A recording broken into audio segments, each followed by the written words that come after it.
Bom dia. A passagem de hoje, que eu trouxe aqui para a gente refletir, está lá em Mateus, capítulo 14, versículo 29 a 30. É um estudo inspirado em cima do estudo do Arthur Valadares, que realiza no Instituto NEP, que é um canal no YouTube, onde publica esses vídeos desses estudos. É um estudo miudinho do Evangelho, que estuda versículo por versículo, palavra por palavra. A gente vai entendendo que tudo aquilo que Jesus disse, que está narrado nos Evangelhos, uma palavra que ele disse tem um grande ensinamento por detrás disso. E que nós temos, graças a Deus, esses estudiosos que vêm também dar a sua contribuição para que nós possamos absorver o máximo de ensinamento possível dessas passagens para poder aplicar no dia a dia. Porque às vezes na leitura que a gente faz, muita coisa passa desapercebida. E que a contribuição da doutrina espírita, como diz Allan Kardec, o espiritismo é a chave, pelo modo que tudo se explica de modo mais fácil. Então, analisando essas passagens à luz da doutrina espírita, nós conseguimos extrair um ensinamento melhor dessa passagem. Então, a passagem no qual eu estou citando diz: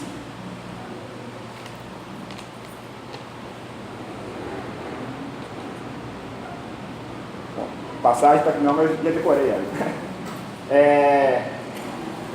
Simão Pedro, ele desce do barco e começa a caminhar em direção a Jesus. Só que vem um vento forte e Simão Pedro olha para o vento forte, começa a sentir medo e começa a afundar. Então Simão Pedro grita: Jesus, salva! E Jesus vai e salva Simão Pedro. É a passagem aonde que Simão Pedro ele caminha sobre as águas durante certo percurso e depois então começa a afundar. Então a gente vai analisar essa passagem, nesse tipo de estudo, analisando palavra por palavra, para poder extrair o melhor ensinamento possível. Então, o primeiro ponto a ser observado: a água. O que a água simbolizava naquele contexto? Porque a gente entende que a cultura da época utilizava de símbolos para explicar determinada coisa. A gente vai entender que a água era um símbolo da vida material. Então, quando eles queriam dizer algo simbolizando a vida material, eles utilizavam-se da água. Lá na Gênesis de Moisés, tem várias passagens em que cita a água como sendo elemento da vida material. Então está lá: no princípio criou Deus os céus e a terra. E a terra era sem forma e vazia, e havia trevas sobre a face do abismo. O Espírito de Deus se movia sobre a face do abismo, e o Espírito de Deus pairava sobre a face das águas. Mas não fala como que a água foi criada. Fala que Deus criou os céus e a terra, e o Espírito de Deus pairava sobre a face do abismo e sobre a face das águas. Então, diz Haroldo que, para trazer a ideia de um Deus criador de tudo, ele utiliza: criou os céus e criou a terra. Então, até a ordem: céus e a terra. Então, o Espírito de Deus para sobre a face do abismo, do céu, daquilo que não é conhecido, e sobre a face das águas, que é a terra. Então, ele estava ali, vigiando e controlando toda a criação. Então, quando fala que o Espírito de Deus parava sobre a face das águas, ele parava sobre a face da terra. E disse Deus, mais para frente: haja firmamento no meio das águas, e haja separação entre as águas de cima e as águas de baixo. Então, eles, na época lá, porque a Gênesis era feita, os livros do Velho Testamento e a Gênesis foi escrito por camponeses, pessoas simples daquela época. Então, eles olhavam para o alto e via que chovia de vez em quando, né? Mas, então eles achavam que tinha uma água lá em cima e outra água aqui embaixo. Eles não entendiam ainda o processo ainda que a água que sai embaixo, aqui, ela evapora, se condensa lá em cima em forma de nuvem, depois chove. Então para eles tinha água lá em cima, que a água caía quando chovia, e a água aqui embaixo. Mas Haroldo Dutra Dias, né, nesse estudo que ele faz justamente da Gênesis, à luz da doutrina espírita, ele vem dizer que essa água é o fluido cósmico universal. Mas dependendo da doutrina espírita, e a própria ciência diz que existe um elemento que cria tudo, né? Que tudo esse universo é derivado desse elemento. E a doutrina espírita fala que esse elemento é o fluido cósmico universal. Que tudo que existe no universo é uma derivação do fluido cósmico universal. Tudo que existe, inclusive o nosso planeta, inclusive o nosso corpo, inclusive tudo que está ao nosso redor é uma derivação do fluido cósmico universal. Então, quando separa-se a água de cima da água de baixo, significa que os espíritos superiores, Cristo, os Cristos, porque quando tem a criação da terra, o Haroldo vem dizer que está lá, no princípio criou Deus os céus e a terra. Só que na linguagem que foi escrita, o Velho Testamento, que era utilizado na época, Deus escreve lá como Elohim. Só que Elohim é Deus no plural. Deus significa El. Elohim é Deus no plural. Ou seja, no princípio criou deuses, os céus e a terra. Mas a gente vem falar de um Deus único, como vai dizer que criou deuses, os céus e a terra? E mais para frente fala, vamos criar um homem à nossa imagem e à nossa semelhança. Ou seja, tinha mais de um criando ele. Não era Deus criando sozinho. Ele é o criador do universo, mas tinha gente que participava dessa criação. E lá no livro A Caminho da Luz, vem dizer que existe, Emmanuel diz, existe uma comunidade de espíritos puros, divinos e eleitos pelo Senhor, no qual, na mão desse espírito, no qual Jesus é um dos membros, é direcionada a direção do cosmos. Então, quando Deus cria, Deus diz, e a palavra do Senhor cria. A palavra do Senhor são os Cristos. Então, eles eram o conceito que criava ali juntamente com Deus. Então, nesse contexto, Deus ali está no palavra por causa disso. Então, quando se separa a água de cima da água de baixo, é que esses Cristos e Jesus utilize-se do fluido cósmico universal e tira do fluido cósmico universal, separa do fluido cósmico universal os elementos necessários para a criação dos céus e da terra. Então, quando os espíritos aqui, quando diz aqui na Gênesis, que o Espírito de Deus pairava sobre a face das águas, e essa separação das águas de cima por das águas de baixo, quer dizer que a terra ela foi criada. Todo elemento da vida material foi criada a partir daí. Então, aqui fica claro que a água é um símbolo do elemento da vida espiritual. Ou seja, a caminhada de Pedro sobre as águas significa a nossa caminhada no mundo material. A nossa caminhada enquanto encarnados. Nós encarnamos, a vida é uma só, mas com várias existências. Nós encarnamos para poder caminhar, para poder progredir enquanto espíritos. Porque aqui na Terra nós passamos por situações que vai fazer com que nós desenvolvemos mais rapidamente a nossa inteligência e o nosso sentimento ao contato com outras pessoas. Então, a caminhada de Pedro sobre as águas é a nossa caminhada aqui no mundo espiritual. E simboliza ainda mais do que isso, é a vitória do Espírito sobre a matéria, que nós vamos falar para frente. Mas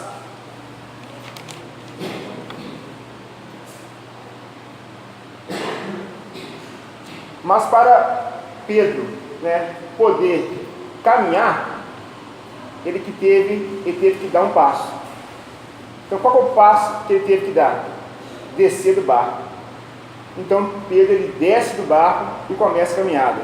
Então o que simboliza esse barco? Esse descer do barco? O barco pode ser simbolizado, entendido como a nossa zona de conforto, as nossas facilidades. Então, muitas vezes nós não queremos sair da nossa zona de conforto, das nossas facilidades, para poder caminhar, para poder progredir. Diz Kardec que reconhece o verdadeiro espírita pela sua evolução moral e pelo esforço que ele faz para domar as suas más inclinações. Então, sair da zona de conforto é se esforçar para vencer as nossas más inclinações. Então, esse é o primeiro passo, né? Sair da zona de conforto. Porque quando nós encarnamos, nós entendemos que nós somos espíritos imortais, que estamos no processo de evolução. Mas quando encarnamos, é o contato do mundo material com as coisas, as facilidades que o mundo material pode nos oferecer, os prazeres que a vida material pode nos oferecer, nós criamos uma certa zona de conforto e não queremos sair dali, fugindo do nosso compromisso encarnatório, porque todos nós encarnamos com um propósito, então fugimos desse compromisso para ficar estagnado na nossa zona de conforto. Então é necessário que nós demos o primeiro passo. Tem uma história que o Jordão te contou aqui algumas vezes, dos compadres que vai pescar, né? Então eles vão pescar em um lugar distante, alugam um helicóptero e chega lá, cada um pega um peixe de 60 quilos. Então, eles vão embora, o piloto fala, ó, não tem como colocar os 2 peixes aqui dentro, porque é muito pesado e não vai aguentar o helicóptero, vai cair. Aí eles falam, não, mas ano passado, a gente veio cá no mesmo helicóptero, era o outro piloto, mas era no mesmo helicóptero, pegamos 2 peixes de 60 quilos, mesmo tamanho, mesmo peso, colocamos no avião e fomos embora. Aí, se foi ano passado, então, vai esse ano, né? Aí colocaram os 2 peixes lá.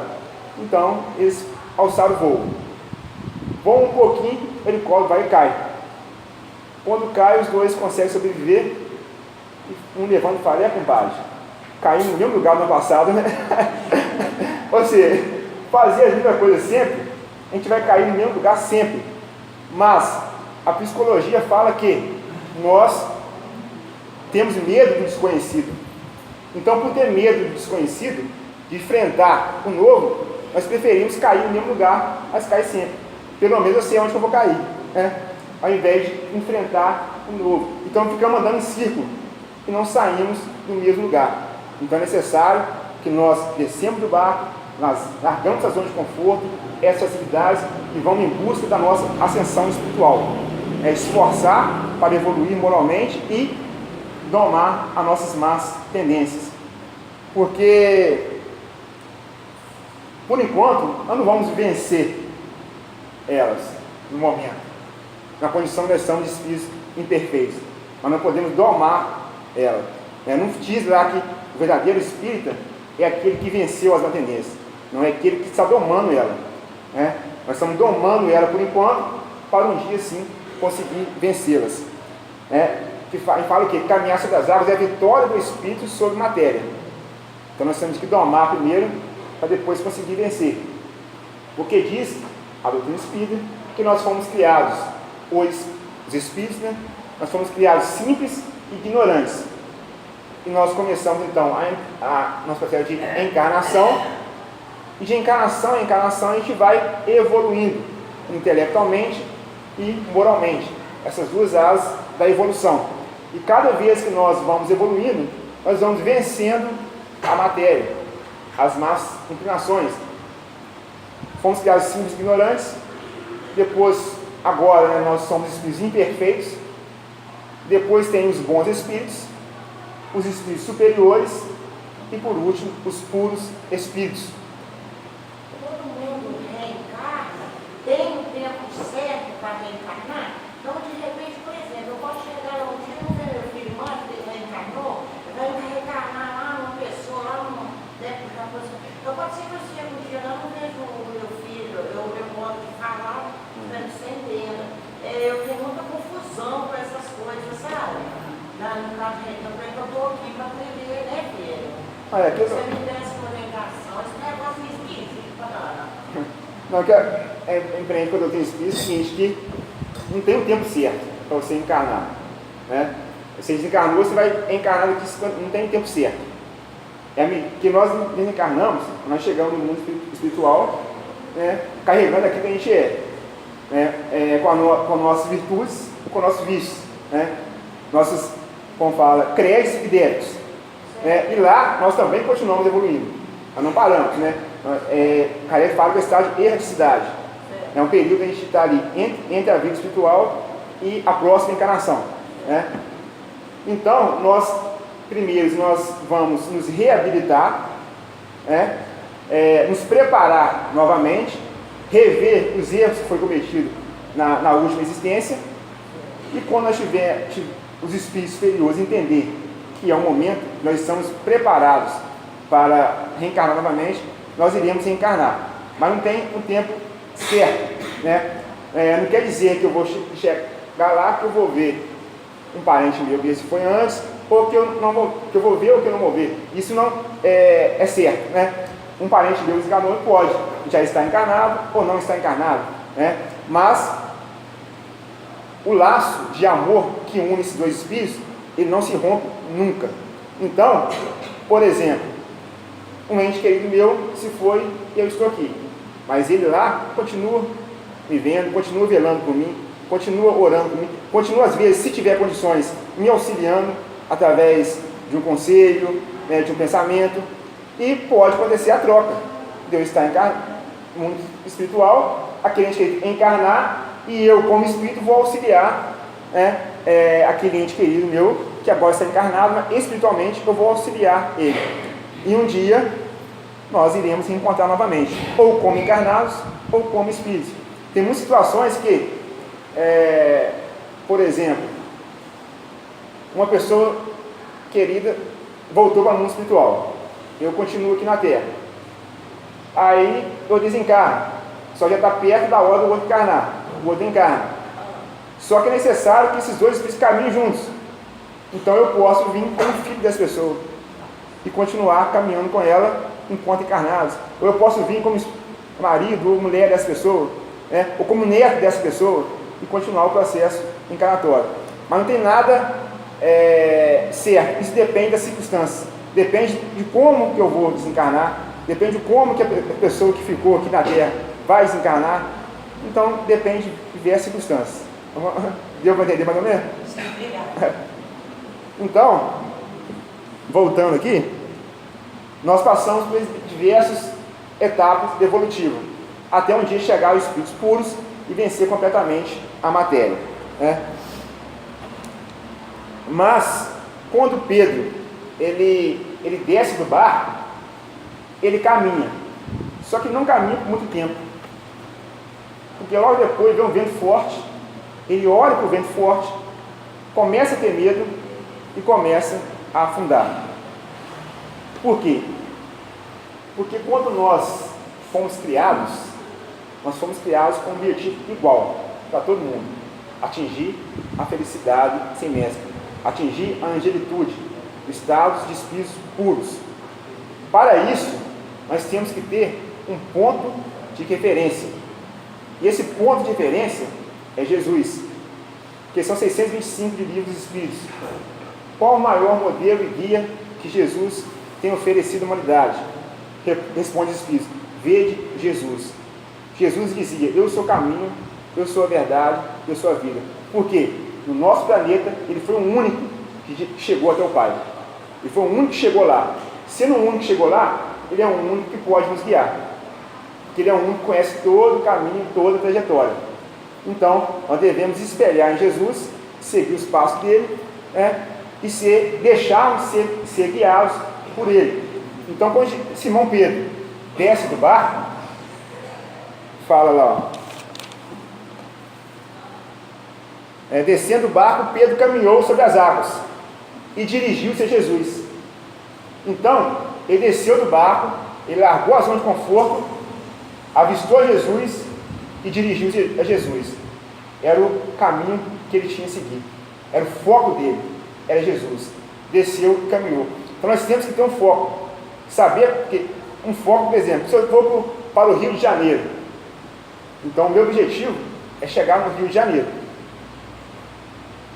Eu ponho o GPS lá, onde eu quero ir, né? Destino final, Rio de Janeiro. O GPS ele vai nos guiando. Agora entra por aqui, entra por ali. A gente vai pegando vários pontos de referências até chegar lá. Então nós temos várias referências, né? Chico Xavier é uma referência, Maria Teresa, Francisco de Assis, às vezes as pessoas que nós convivemos, nosso pai, nossa mãe, nossos amigos. Então nós temos várias referências que vai nos guiando também até o objetivo final, que é Jesus. Só que nós não podemos sair do caminho que o GPS está nos guiando, ou seja, que Jesus está nos guiando, porque se sair, nós vamos nos perder e não vamos chegar no objetivo final. Então Pedro, ele desce do barco à vista de Jesus. Esse é o meu objetivo. E começa a caminhar. Só que aí vem um vento forte. O que ele faz? Ele tira o olhar de Jesus e olha para o vento forte. Quando ele olha para o vento forte, ele começa a sentir medo e começa a afundar. O vento forte pode ser entendido, como diz a doutrina espírita, as provas e as expiações que nós temos que passar. Provas essas que irá criar situações para que nós desenvolvemos a nossa inteligência e o nosso senso moral. E as expiações que são necessárias ao resgate e reajustamento do espírito. Então, vai vir muito vento forte, muita tempestade, muita onda, só que nós não podemos tirar o olhar de Jesus. Porque se nós tirar o olhar de Jesus e passar a olhar a dificuldade, nós começamos a sentir medo. Por quê? Porque Jesus é a luz. Se a gente tira o olhar da luz, a gente fica cego. A gente começa a espelhar em outras pessoas que estão tão cego quanto a gente. Aí fica cego e guiando cego.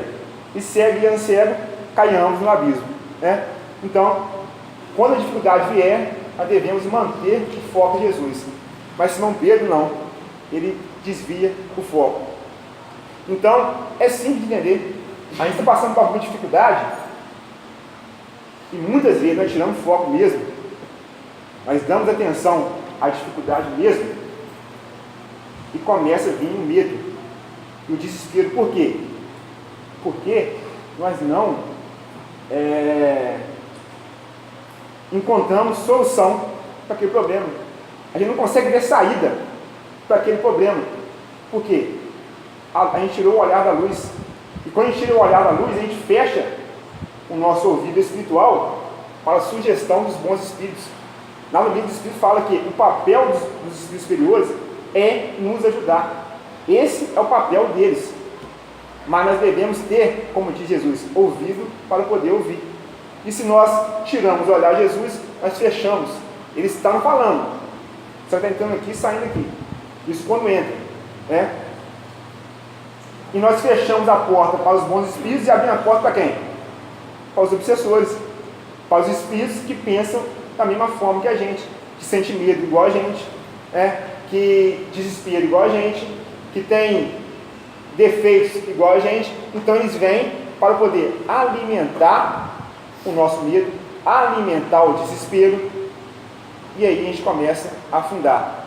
Quem não consegue lidar com o problema, então a gente vai procurar a fuga, fugir do problema, porque eu não estou lidando com ele. Então eu vou fugir nas drogas, eu vou fugir em qualquer outro tipo de vício, eu vou fugir no desânimo, começa a vir desânimo, a vontade de não querer viver mais, aí eu vou fugir no suicídio, aí eu vou fugir na loucura, ou seja, eu vou me afundando cada vez mais.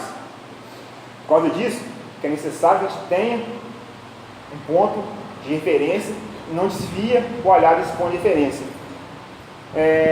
Naquele filme Alice no País das Maravilhas, quando a Alice vai conversar, se não me engano, com um gato, aí ela fala assim: eu quero sair daqui, me diz qual caminho que eu devo seguir. Aí o cara diz: mas aí depende de você, qual caminho você quer ir? Fala: eu não sei. Então, para quem não sabe onde quer ir, qualquer caminho serve, né? Então a gente tem que saber para onde a gente está indo, olhar nosso ponto de referência. Esse ponto, ele deve ser Jesus. Então, devemos seguir caminhando, olhando Jesus. Saber para onde queremos ir, senão nós entramos no labirinto e ficamos perdidos, andando em círculo, perdidos, né?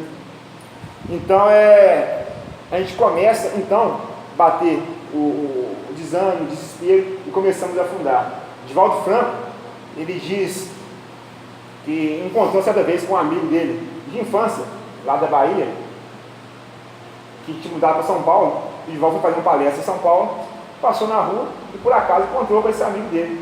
Estava de terno, gravata, uma pasta na mão, uma bolsa, e andando rápido. Ele olhou para o Divaldo, ele reconheceu ele. Ele olhou para o Divaldo também, reconheceu. O Divaldo cumprimentou ele só fez um sinal de joia, tudo bem, e foi andando.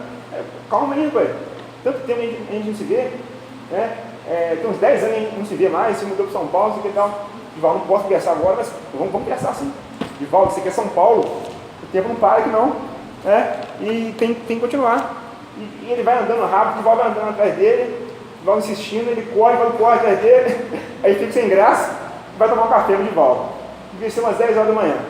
Então senta para tomar café, e ele, toda hora olhando para o relógio, e comendo, tomando café, conversando. Daqui a pouco pediram almoço. Aí estão almoçando, daqui a pouco pede café da tarde. E Divaldo fala com ele: agora eu não posso ficar mais. São 4 horas da tarde, 10 horas da manhã.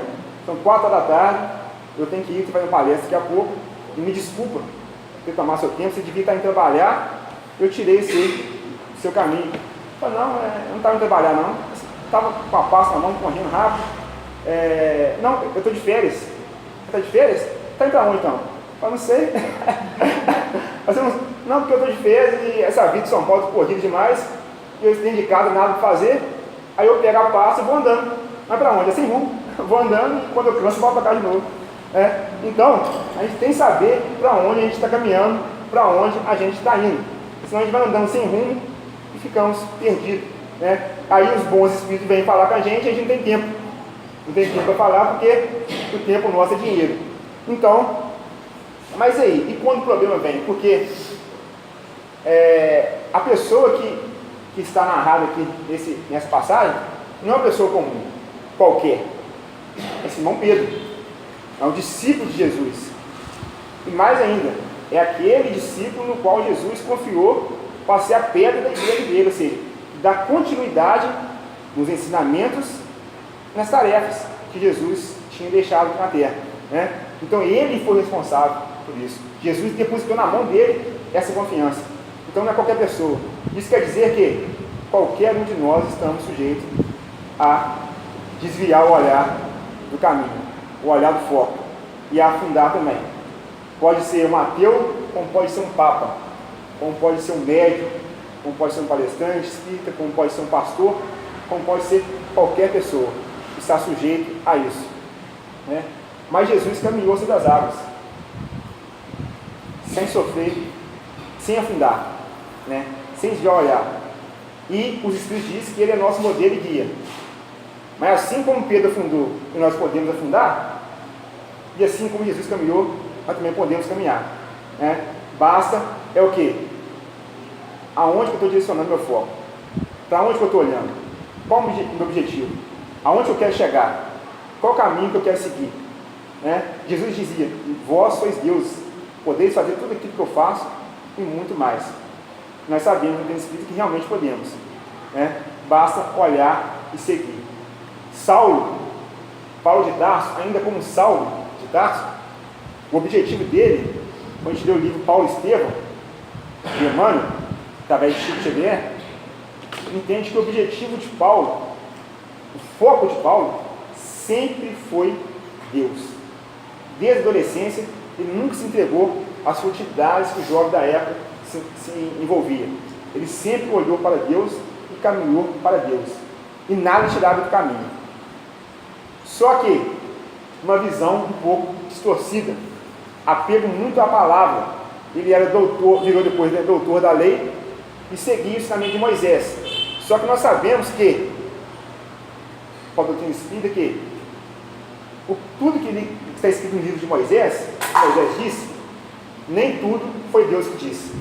Algumas coisas é de origem divinas, e outras são leis civis. Por quê?